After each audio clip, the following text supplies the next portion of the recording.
নাই, জম আছে পিছে।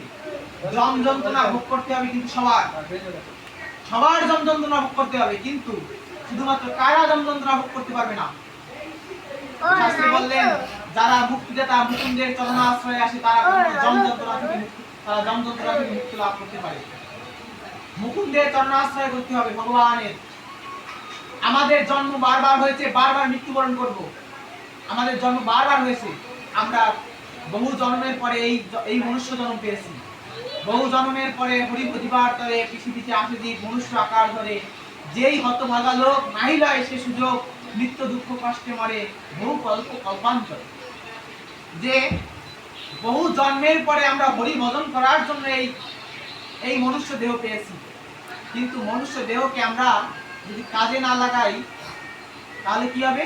নিত্য দুঃখ কষ্টে মরে বহু কল্পান্তর ধরে আমাদের নিত্য দুঃখ কষ্টে মারা লাগবে। বলছেন ভক্তের তো সমস্যা আছে আর অন্যদের সমস্যা আছে। ভক্তের যে সমস্যাটিকে এড়াইতে পারছে এরকম না, কিন্তু ভক্তের কি ভক্ত সমস্ত সমস্যা থেকে সমস্যায় থাকলেও তিনি ভগবানের শরণাগত।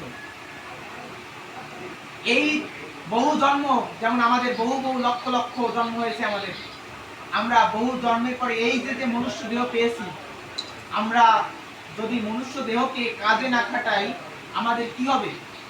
আমাদের কি গতি হবে? আমাদের নরক যন্ত্রণা ভোগ করতে হবে। ওই একটু পুণ্যকর্ম করব, একটু স্বর্গে যাব, আবার ফিরে আসবো। স্বর্গেও কিন্তু মানুষ শান্তিতে নেই। কারণ কি? স্বর্গে শান্তিতে আছে আসলে বলেন? আপনারা যে বিভিন্ন মহালয়ার কাহিনী দেখেন না, মহালয়া, স্বর্গে কি শান্তি আছে? স্বর্গে এসে অসুস্থ তারা করে।